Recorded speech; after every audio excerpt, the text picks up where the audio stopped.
बागेश्वर वाला बाबा फिर से एक बार नए विवाद में जुड़ गए हैं। कहा जाता है कि बागेश्वर वाला बाबा बीच कार्यक्रम से भाग गए हैं। क्या है सच्चाई अभिनव जी? हमारे कोई अगर श्री राम पे सवाल उठाएगा तो वो जवाब सुनेगा, उल्टा जवाब सुनेगा। बागेश्वर वाले बाबा को जिसने चुनौती दिया है, औकात है उसकी चुनौती की वो किसी मौलवी को चुनौती दे दे, किसी पादरी को चुनौती दे दे। जाके आप देखिए मस्जिद में क्या होता है। मस्जिद में वो बैठ के लेके मोर का पंखा झाड़ता है, वो अंधविश्वास नहीं है क्या? पादरी जो काम करता है वो अंधविश्वास नहीं है क्या? आप पढ़िए उठा के उन लोगों का इतिहास। हाँ, बागेश्वर वाले धाम जो प्रेत वाला काम करते हैं, आप उस पर करिए सवाल, कोई नहीं कुछ पूछेगा। लेकिन उसके साथ साथ पादरी पे भी तो सवाल उठाइए, मौलवी पे भी तो सवाल उठाइए। हर बार निशाना इन लोगों का हिंदू धर्म ही क्यों बनता है? तो बागेश्वर वाले बाबा के खिलाफ में हम वीडियो बनाए हैं, खुद हमने बनाया है। लेकिन तो हमारा पक्ष में कैसे? अरे हमारा पॉइंट सही था। जब बागेश्वर वाले बाबा गलत नहीं है तो हम क्यों गलत कहें?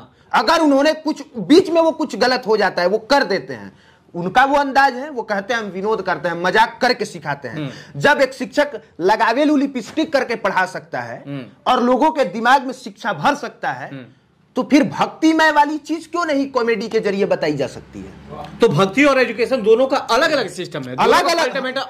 हाँ, लेकिन दोनों का उद्देश्य है कि एक उद्देश्य है कि लोगों को शिक्षित किया जाए और दूसरा उद्देश्य है कि लोगों को सनातन धर्म पे लाया जाए। बागेश्वर वाले बाबा ने यही तो कुछ भी बोल के धर्म पे ला सकते कुछ भी उन्होंने कहा बोला है, क्या बोला है कुछ भी? अभिनव जी, एक मैंने इंटरव्यू देख रहा था उनका, और उसमें दिखाया जाता है कि ये दशानन यानी रावण से बात कर रहे थे, कह रहे थे कि रावण कैसे हो, कहाँ हो, क्या कर रहे हो। तो ये क्या है? इसको आप किस अंदाज में देखना चाहते हो? ये कौन सा काम है? नहीं, अगर देखिए वो वीडियो हमने भी देखा है और मुझे उसमें कुछ गलत नहीं लगता है। कौन नहीं जानता है कि आज के डेट में आप रावण से नहीं बात कर सकते हैं? उद्देश्य से देखा जाता है कि नहीं कर सकते हैं। मैं भी वही कह रहा हूं कि कौन नहीं जानता है कि आप रावण से और राम से फोन पे बात नहीं कर सकते हैं। लेकिन इस चीज के जरिए अगर वो संदेश दे रहा है व्यक्ति कि रावण ये बात कह रहा है कि हमने लड़ाई क्यों की, तो फिर क्या गलत है? यानी कुछ भी नहीं। कुछ भी नहीं। ये क्या है? कुछ भी नहीं। कौन नहीं जानता है कि रावण से फोन पे बात नहीं होती है?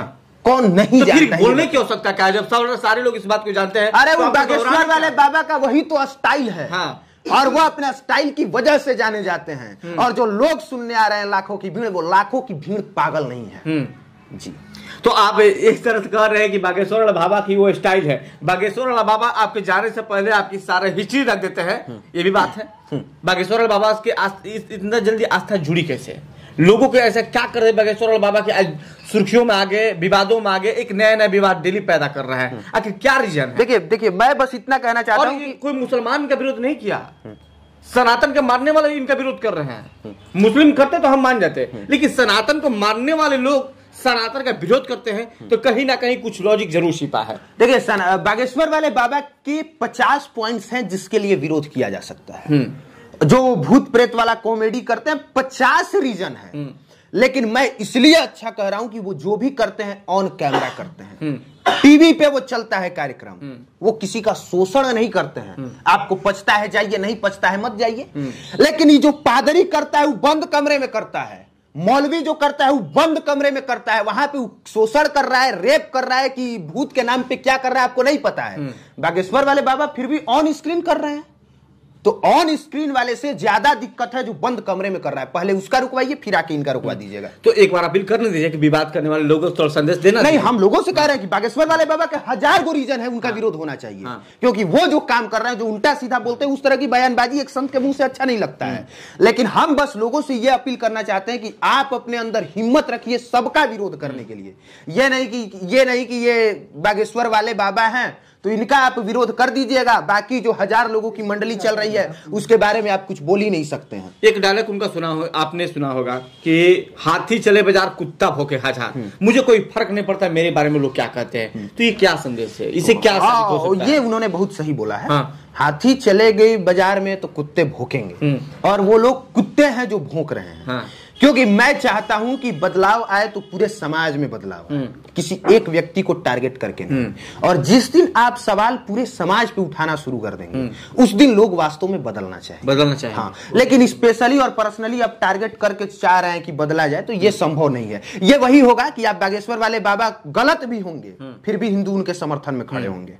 तो एक बात करते हैं, थोड़ा सा एक पॉइंट को हम दूसरी साइड में लेके चलते हैं। रामचरितमानस पर बिहार के शिक्षा मंत्री जो है डॉक्टर चंद्रशेखर प्रोफेसर जो है, उन्होंने विवाद किया कि रामचरितमानस के अंदर उसके ऊपर भी बागेश्वर वाले बाबा धाम ने उनको कमेंट किए थे कि वो मूर्ख है, महामूर्ख है, उसको ज्ञान नहीं है रामचरितमानस के बारे में, उन्होंने कमेंट किया था। और रामचरितमानस पर हिंदू होकर, चंद्रशेखर हिंदू है और सनातन का मानने वाले हैं, उतने बड़े बखेड़ा क्यों करते? नहीं, वो हिंदू नहीं है, हिंदू नहीं है। उनका बयान सुनिएगा। उन्होंने कहा था कि जो इस्लाम धर्म है वो ईमान वाला धर्म है, और मैं मानता हूं कि इस्लाम धर्म ईमान वाला धर्म है, लेकिन सनातन धर्म बकवास वाला धर्म है, ये कहीं से सही नहीं है। और हमारे धर्म में 50 कमियां हैं, 50 खामियां हैं, मैं ये मानता हूं, जो आज की तारीख में सूट नहीं बैठती हैं। लेकिन आपको उसके लिए स्टडी करना पड़ेगा। वो महामूर्ख को जाके बताइएगा कि पृथ्वी गोल है और पृथ्वी के घूमने से दिन रात होता है। वो 50 को सवाल पूछेगा जिसका आपको जवाब नहीं पता होगा।